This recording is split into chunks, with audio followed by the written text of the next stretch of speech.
अगली यूनिट है mechanism of organic reactions. एक बार फिर mechanism of organic reactions, Hindi में इसे कहते हैं रासायनिक अभिक्रिया की क्रिया विधि। और अधिकांश स्टूडेंट्स दूरी बना लेते हैं केमिस्ट्री से इसी को देख करके, वो डायरेक्ट रासायनिक अभिक्रिया को देखते हैं। तो मैं आपको बता दूं कि रासायनिक अभिक्रिया बहुत ही आसान हो जाएगी, लेकिन आपको कुछ फैक्टर को ध्यान में रखना होता है। ठीक है, कोई ऐसा ट्रिक नहीं है कि उस ट्रिक को आप समझ गए तो पूरी रासायनिक अभिक्रिया को आप सॉल्व कर लेंगे, लगा लेंगे, ऐसा नहीं है। रासायनिक अभिक्रिया का मतलब होता है कड़ी से कड़ी, मतलब कड़ी से कड़ी, चैन टू चैन, मतलब एक दूसरे को जोड़ते जाइए तब एक लॉन्ग सीरीज बनती है। और ऑर्गेनिक रिएक्शंस एक लॉन्ग सीरीज ही है, जब तक एक कड़ी नहीं देखेंगे दूसरी कड़ी नहीं समझ में आएगा। ठीक है, तो देखिएगा ऑर्गेनिक रिएक्शंस रासायनिक अभिक्रिया की शुरुआत कहाँ से होती है, उसको मैं डिटेल में बिल्कुल जीरो से बता रहा हूँ।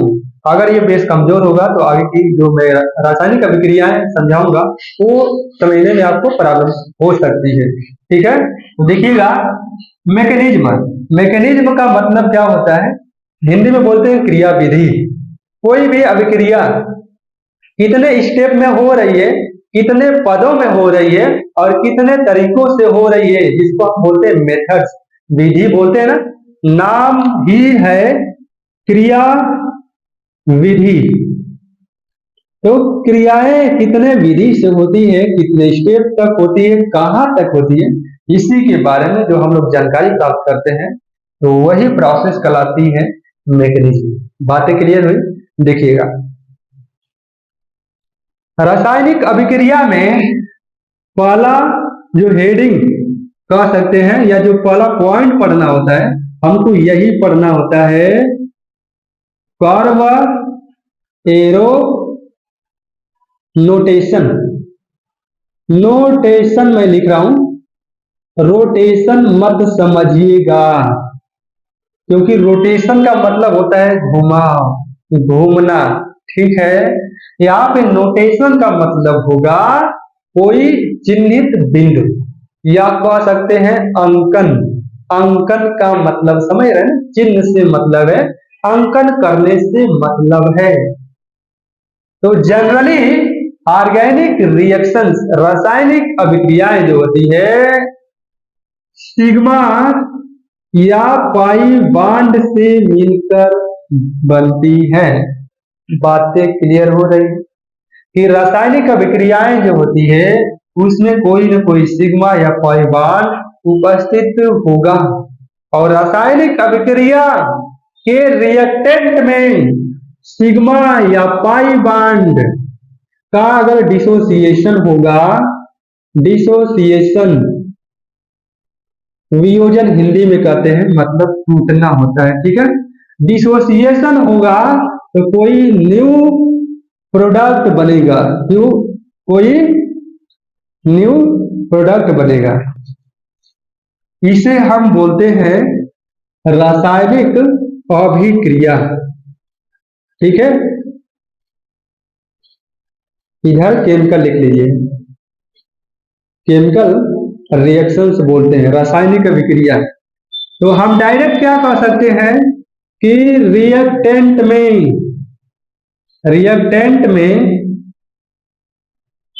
सिग्मा बना देते हैं पहले, सिग्मा या पाई बॉन्ड का डिसोसिएशन होकर एक नया, एक न्यू प्रोडक्ट बनना रासायनिक अभिक्रिया कहलाता है, यानी केमिकल रिएक्शंस कहलाता है।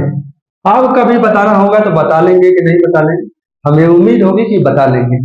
अब देखिए, अगर किसी रासायनिक अभिक्रिया के रिएक्टेंट में कोई सिग्मा या पाई बॉन्ड का डीलोकलाइजेशन हो रहा है, डीलोकलाइजेशन का मतलब होता है ट्रांसफर, एक एटम से दूसरे एटम पे ट्रांसफर, या उसको हम डिस्प्लेसमेंट भी बोल सकते हैं, डीलोकलाइजेशन बोलते हैं इसीलिए। ठीक है ना, देखिएगा for example A double bond B कोई अभिक्रिया है, सपोज करिए, ठीक है, ये डबल बॉन्ड बी कोई अभिक्रिया है।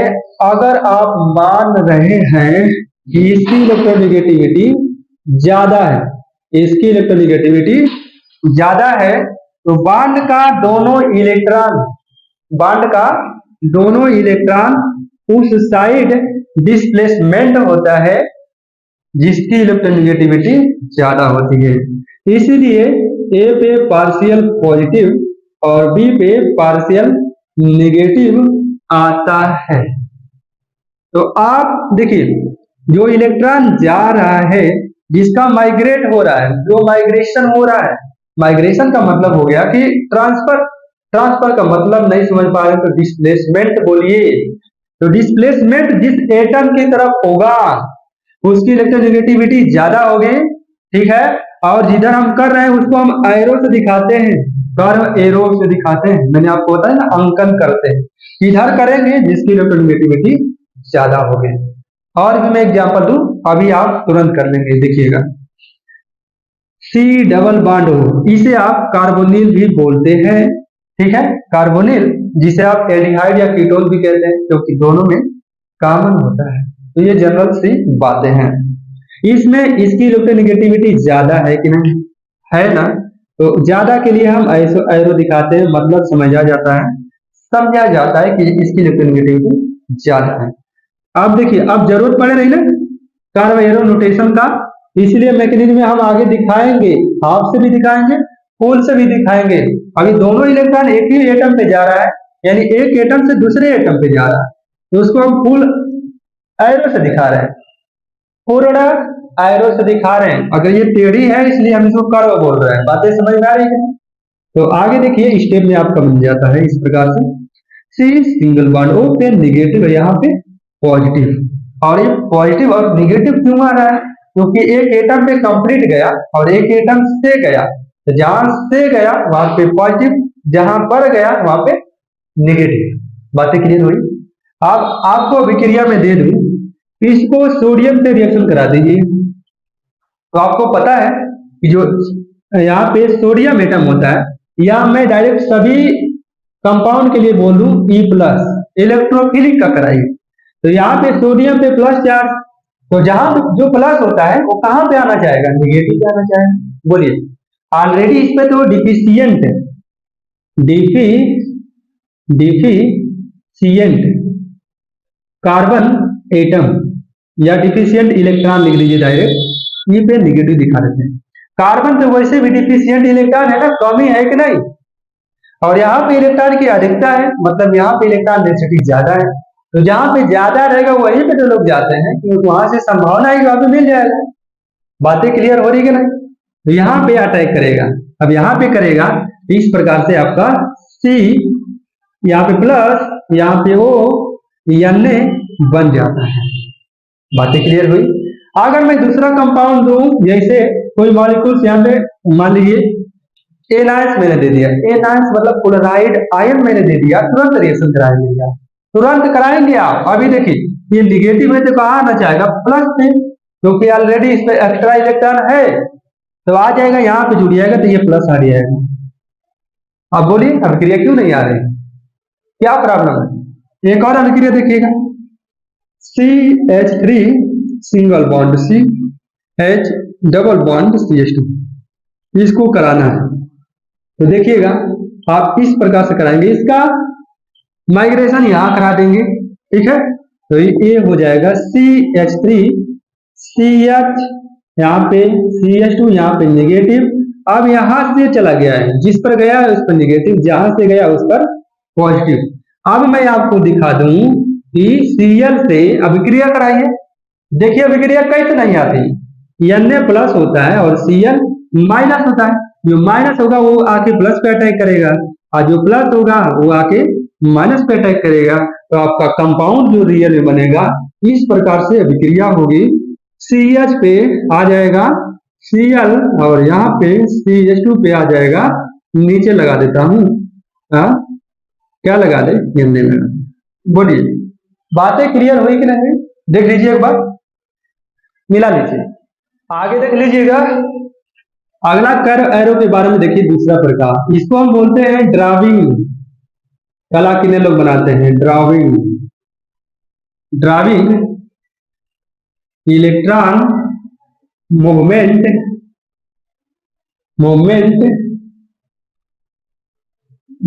विथ एरो, इसे आप कैसे समझेंगे? एग्जाम्पल मैं आपको दे रहा हूं, फॉर एग्जाम्पल जैसे यहाँ पे CH3 CH2 CH2 यहाँ पे Cl हो गया। यहाँ पे ड्राइविंग आपको दिखाना होता है, इलेक्ट्रॉन का मूवमेंट दिखाना होता है कि इलेक्ट्रॉन का जो अरेंजमेंट होगा किस साइड जाएगा।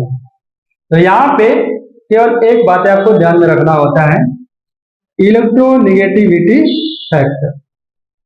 तो इसमें में अगर मैं पूछूं कि किसकी इलेक्ट्रोनेगेटिविटी ज्यादा है, तो आप बताएंगे जो जितने भी हाइलोजेंस होते हैं, हाइलोजेंस में भी सबसे ज्यादा क्लोरीन, ब्रोमीन, आयोडीन जो होता है, इसकी इलेक्ट्रोनेगेटिविटी ज्यादा होती है। बातें क्लियर हुई? आप समझने में और आसान हो जाएगा आपको। तो इलेक्ट्रोनेगेटिविटी हम उसे कहते हैं जो अपनी तरफ इलेक्ट्रॉनों को अट्रैक्ट करते हैं। क्या करते हैं? अट्रैक्ट करते हैं। उसे हम विद्युत ऋणात्मक कहते हैं और पूरी प्रक्रिया कहलाती है इलेक्ट्रोनेगेटिविटी कहलाती है। अब बातें क्लियर हो गई। आप देखिए इसमें क्या होगा कि ये जो क्लोरीन है या जो क्लोरीन एटम्स है, ये इलेक्ट्रॉनों को अपनी तरफ अट्रैक्ट करेगा, ऑलरेडी करेगा। करने का मतलब क्या है कि इसकी जो एरो की जो हेड होगा उसी साइड दिखाएंगे जिधर इलेक्ट्रॉन जाना चाहेगा, ठीक है, जिधर अट्रैक्ट करेगा। तो Cl की प्रियोरिटी सबसे ज्यादा है इलेक्ट्रोनेगेटिविटी के क्रम में, तो इलेक्ट्रॉन का जो क्रम दिखाएंगे हम इस साइड दिखाएंगे, ठीक है। तो लाइट चली गई, इतना आप लोग करिएगा, फिर आगे मैं नेक्स्ट वीडियो में और कंप्लीट में जानकारी आपको बता दूंगा।